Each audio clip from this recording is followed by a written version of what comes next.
mountainous kingdom lawmakers have failed to resolve. The decision or election went ahead despite a deadlock in parliament on a whole gamut of major constitutional reforms ahead of the vote in a bid to bring order to Lesotho's fractious politics. Defections have left the party vulnerable to its opposition rivals, the Democratic Congress DC and the New Revolution for Prosperity. Some voters who turned up early on Friday at the polling stations said they hoped this will bring about an influence of change in governments. Ladies and gentlemen, we move away from the Southern African Kingdom and we take you straight away to the Horn of Africa to talk about the Tigrayan crisis, where the Ethiopian government in latest updates has accepted an invitation by the African Union to participate in peace talks aimed at ending a 2-year conflict with Tigrayan forces, the Prime Minister's National Security Advisor said on Wednesday. This will be the first formal negotiation between both parties since fighting resumed on August 24th. The details are in the following reports. Ethiopia's government has accepted an invitation by the African Union to participate in peace talks aimed at ending a 2-year conflict with rival Tigrayan forces, the Prime Minister's National Security Advisor said on Wednesday. Tigrayan forces are yet to respond to the invitation for talks this weekend in South Africa, which will be the first formal negotiation between the two sides since the outbreak of war in November 2020, to diplomatic sources revealed. According to Redwan Hussein, the National Security Advisor to Prime Minister Abiy Ahmed, who wrote on Twitter, the Ethiopian government has accepted his invitation, which is in line with our principled position regarding the peaceful resolution of the conflict and the need to have talks without preconditions. Reports reveal that the African Union Commission Chair Musa Faki Mahamat also invited Debretsion Gabriel Michael, who leads Tigray's ruling political party, to the talks in a letter. The letter, which was dated October 1st, but Gata Shaw read as a spokesperson for Debretsion Seekers People Liberation Front, said on Tuesday he was not aware of any imminent talks. The TPLF said last month it was ready for a ceasefire and will accept an African Union-led peace process after previously raising objections to AU proposals. Olusegun Obasanjo, the African Union High Representative to the Horn of Africa, will lead the negotiations with support from Kenyan former President Uhuru Kenyatta and former South African Deputy President Mumsuvi Mlambo-Nguka, according to the AU letter. Fighting resumed on August 24 after a 5-month ceasefire between March and August, where Prime Minister Abiy's government accuses the TPLF of trying to reassert Tigrayan dominance over Ethiopia. The TPLF forces accuses Abiy of over-centralizing power and oppressing Tigrayans. We are now talking the African continent in relation to the Ukraine war, where Ukraine's foreign minister Dmytro Kuleba is in Ivory Coast after Senegal to win the support of African states after Russia's invasion in its recovery process. His visit is just 2 months after his Russian counterpart came calling. The details are with Tekewana. It is his first call on the African soil 8 months after their country was invaded by Russia. Infrastructural, economical and many other damages the country has registered this far. To this effect, alone the country can't fully recover all that has been lost. Thus, there is the need to canvass for potential partners to help the country get back to its rails. Though 2 months after his Prussian counterpart came calling. Particularly appreciate the proposal by the Vice President to arrange without delay contacts between sectoral ministries and agencies in Ukraine and Côte d'Ivoire to discuss specific projects that two of our countries can do together. We spoke about security, we spoke about agriculture, we spoke about trade and education, and we will be working on all of these issues.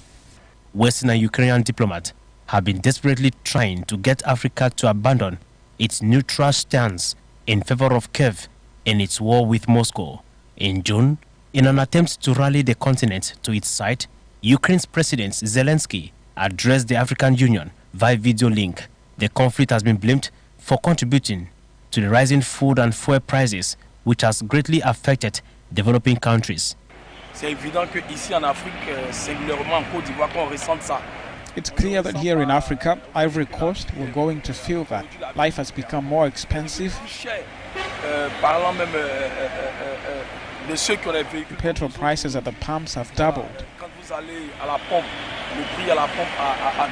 In the early days of the war, African students attempting to flee accused Ukrainian officials of racism and discrimination. Videos usually circulated on the social media on how blacks were being treated in Ukraine, but today, pushed on the wall, they are begging Africa for help. What a paradox about life on earth. Tricky, the whites are, begging for help from the same people they rejected yesterday. Will they ever learn to accept blacks as humans? Only time alone shall tell. That was a report done by Tekawa. Now we move away from that and now talk health on the African continent, precisely in the western part of Africa, straight away in the Gambia, where the World Health Organization on Wednesday issued a medical product alert over 4 cough and cold syrups made by Maiden Pharmaceuticals in India, warning that they could be linked to acute kidney injuries and death of 66 children in the Gambia. The details are with you, Fotso. According to report, the Global Health Body said it was conducting further investigation with the company and regulatory authorities in India. Laboratory analysis of sample of each of the 4 products confirmed that they contain unacceptable amounts of diethylene glycol and ethylene glycol as contaminants, the WHO said, and warned that while the contested products has so far been found in the West African nation, the same could have been distributed to the other countries.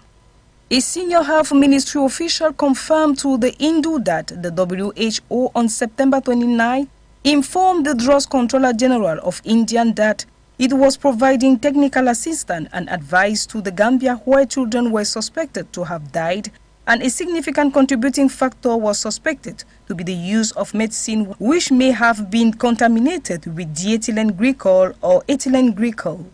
Urgent investigation in the matter had been taken up by the drug regulator with the state regulatory authorities immediately after receiving communication from the WHO based on the available information, the official said.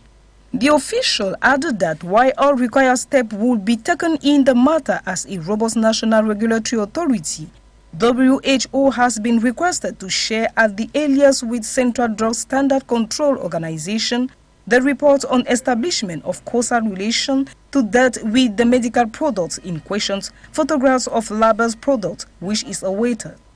The drug regulator took up the matter immediately with the concerned state regulatory authority under whose jurisdiction the drug manufacturing unit is located. Further, a detailed investigation was launched to ascertain the further details in the matter in collaboration with the state drug controller, Hayana, the official said. It is the practice that the importing country tests these products on quality parameters and satisfies itself as to the quality of the products before they are released for usage in the country.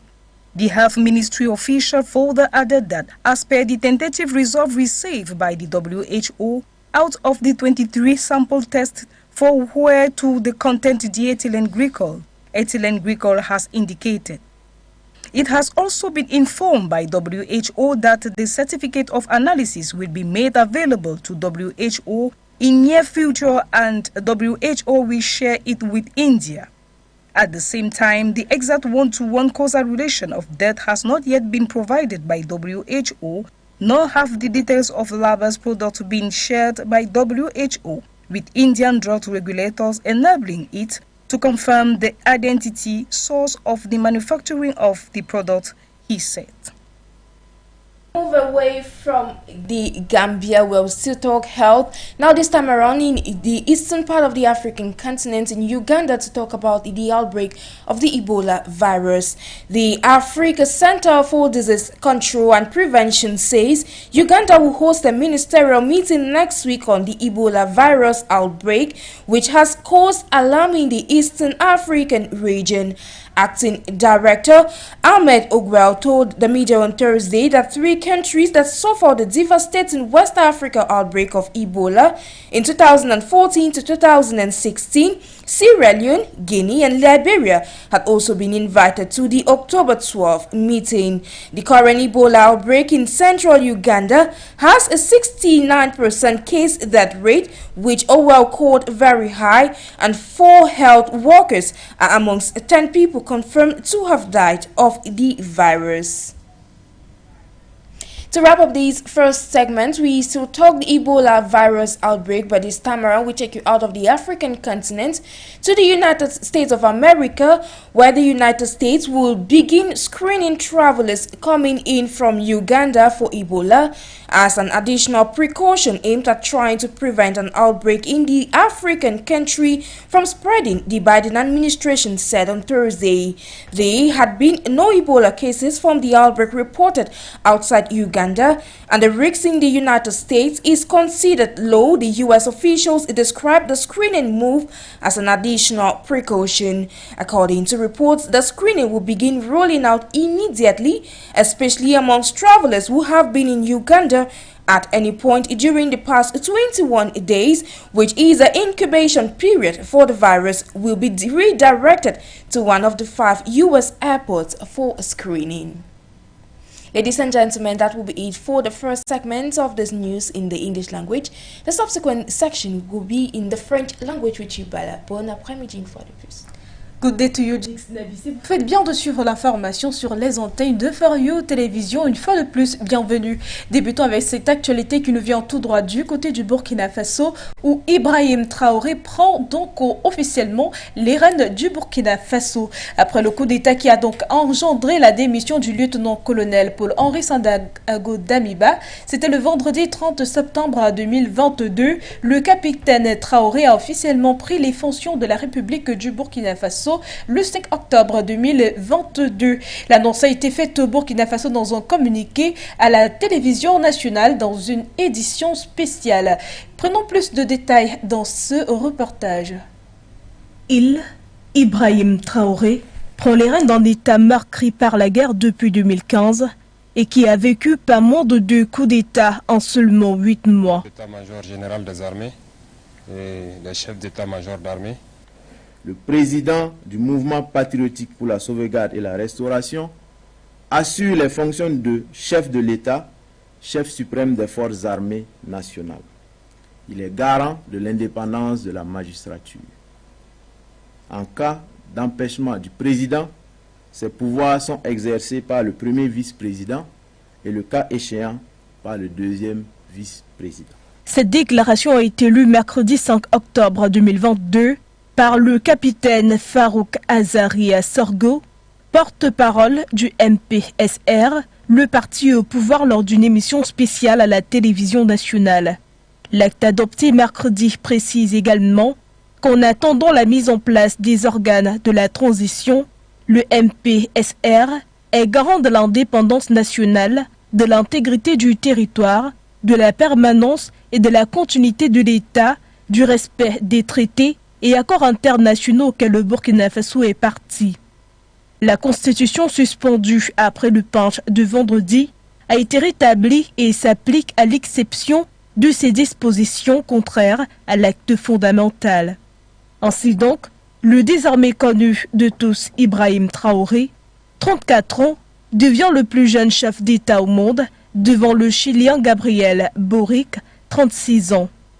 Il prend la tête d'un État meurtri par la guerre depuis 2015 et a, en partie, justifié son coup de force en reprochant à son prédécesseur Damiba la dégradation continue de la situation sécuritaire, les attaques régulières de groupes armés affiliés à Al-Qaïda et au groupe État islamique ont fait des milliers de morts et provoqué le déplacement de quelques 2 millions de personnes.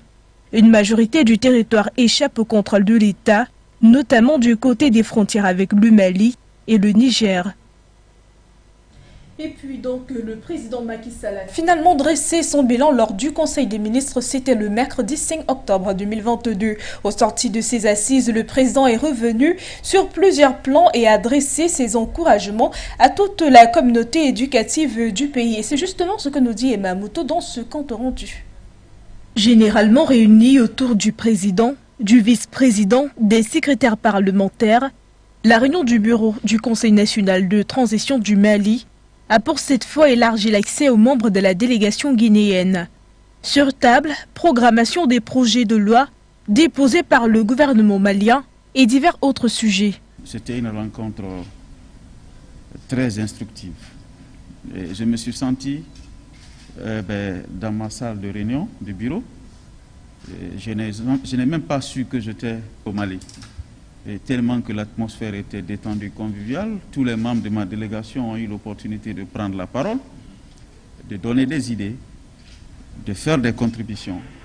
Alors, je pense que ce qui a commencé à Conakry, qui se poursuit à Bamako, doit être compris par nos différents peuples comme une volonté inaliénable de nos deux États et de nos deux peuples à se mettre ensemble pour relever les défis de développement. Tout un symbole dans le cadre de la coopération entre les parlementaires transitoires de ces deux pays voisins ouest-africains. On a fait une réunion de bureau parlementaire en bonne et due forme, sans censure, et nous avons abordé les questions de l'ordre du jour et toutes les questions qui étaient notamment l'examen des projets de loi qui sont soumis à l'appréciation du CNT du Mali. Nous avons abordé les sujets d'information et nous avons abordé également les autres comptes rendus. Toutes les questions ont été débattues, point par point, avec une participation des deux délégations. Et nous avons appris dans l'action. Apprendre dans l'action, ça veut dire les petites erreurs ou les petits manquements qu'on avait à Conakry, dans la conduite de nos travaux, on vient de les corriger. Mais deuxième chose, nous avons apporté aussi notre part de contribution pour une meilleure qualification du travail au CNT Mali. Ici, le but principal est de cimenter davantage les liens fraternels et amicaux entre Guinéens et Maliens, des liens nourris et entretenus par les colonels Mamadi Doumbouya et Assimi Goïta. Plusieurs autres sujets d'intérêt commun ont été débattus entre les conseils nationaux maliens et guinéens. Cette rencontre constitue un point de départ d'une série d'activités qui sera menée conjointement entre les deux institutions législatives. Avec cette initiative, les autorités des deux pays entendent imprimer une nouvelle dynamique qui favorisera l'intégration socio-politique, économique et même culturelle. Eh bien, vous l'avez certainement compris, nous étions donc du côté du Mali et c'était la réunion de la première session du CNT du mois d'octobre, où bien sûr pour la première fois le bureau du Conseil national de transition a ouvert la porte à d'autres pays, parmi lesquels justement la Guinée, avec qui ils ont donc été satisfaits d'un partenariat gagnant-gagnant. Eh bien, nous vous l'annoncions justement et nous revenons dessus du côté du Sénégal. Le Conseil des ministres, le président Macky Sall a fait son bilan. Au Sénégal, dont le président Macky Sall préside le Conseil des ministres, c'était le 5 octobre 2022. Au sorti de ces assises, le président est revenu sur plusieurs aspects et donc revenu également et a encouragé toute la communauté éducative du pays. Le compte rendu avec vous, Emma Mouto. Le président de la République sénégalaise, Macky Sall, a présidé le Conseil des ministres le 5 octobre 2022 au Palais de la République. Durant l'assise, le président a formé des prières avec l'ensemble de la nation pour un Sénégal de paix et de prospérité et par ailleurs informé le Conseil de sa visite de courtoisie au calife général des Tidianes. Il a réitéré ses directives au gouvernement dans le cadre des diligences accomplies pour l'assistance habituelle aux différentes familles religieuses du Sénégal durant le Maouloud. Abordant la rentrée scolaire, Macky Sall a adressé ses encouragements et ses meilleurs vœux à toute la communauté éducative du Sénégal.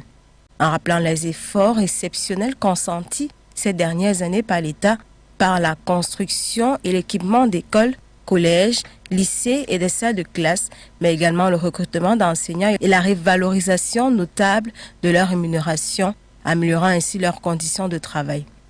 À cet égard, il a demandé au Premier ministre ou aux ministres concernés de veiller au respect du quantum horaire et la qualité du système éducatif en vue de consolider l'école de la réussite de l'excellence. Abordant la vision de la nouvelle protection civile, le chef de l'État a exprimé sa volonté de donner un nouvel élan à la politique de protection civile dont la mise en œuvre doit s'adosser à une stratégie résiliente et consensuelle, à un cadre juridique et institutionnel rénové et renforcé, à des ressources humaines bien formées, motivées et prêtes à servir et agir avec anticipation et efficacité sur l'ensemble du territoire national. Revenant sur le projet de loi de finances pour l'année 2023, le chef de l'État s'est félicité de l'évolution favorable du budget de l'État, dont la projection pour l'année à venir est arrêtée à plus de 6 400 milliards de francs CFA. Cette amélioration budgétaire est portée par une croissance projetée à 10,1% à la faveur du début d'exploitation des hydrocarbures. 8 ans de prison ferme pour Saïd Bouteflika. Nous sommes du côté de l'Algérie, où justement Saïd Bouteflika, frère et ancien conseiller du président algérien déchu, Abdelaziz Bouteflika, vient d'être condamné à une peine de 8 ans de prison ferme par la cour d'appel d'Alger. Il avait été arrêté en 2019 pour plusieurs chefs d'accusation, parmi lesquels son implication justement dans l'affaire du financement occulte et de la campagne de son frère, par ailleurs président, qui s'apprêtait à briguer un second mandat, et ce malgré son état de santé. Nous dites-vous dans ce reportage, Kouichou. Saïd Bouteflika, l'ancien conseiller à la présidence algérienne, a été condamné le 5 octobre à une peine de 8 ans de prison ferme pour son implication dans des affaires liées à la corruption. La cour d'Alger a confirmé ainsi le verdict prononcé en première instance à l'encontre de l'ancien conseiller de son frère, l'ex-président Abdelaziz Bouteflika, poursuivi dans l'affaire de financement occulte de la campagne électorale de la présidentielle annulée d'avril 2019. Le verdict de première instance, prononcé par le pôle pénal économique et financier du tribunal de Sidi Mohamed à Alger, contre l'ancien homme d'affaires Ali Haddad, a été également confirmé. Saïd Bouteflika et Ali Haddad sont poursuivis dans cette affaire pour blanchiment d'argent, trafic d'influence et défaut de déclaration de biens. Les vastes enquêtes pour corruption et népotisme lancées après la démission en avril 2019 de l'ancien président Abdelaziz Bouteflika sous la pression d'un mouvement populaire de contestation inédit, Irak, ont conduit à une série de procès toujours en cours. Plusieurs personnalités et anciens responsables politiques, ainsi que de puissants patrons de hauts fonctionnaires et hauts gradés de l'armée, sont jugés dans le cadre de ces procès. Ils sont poursuivis notamment pour corruption et enrichissement illicite. C'est la fin de cette édition d'information sur les antennes de For You Télévision Africa. Merci de rester fidèle à nos programmes. Pour la version française, je suis Bala. And for the English presentation, I have been Dix Nabuse. Ladies and gentlemen, do have a great weekend in company of our programs.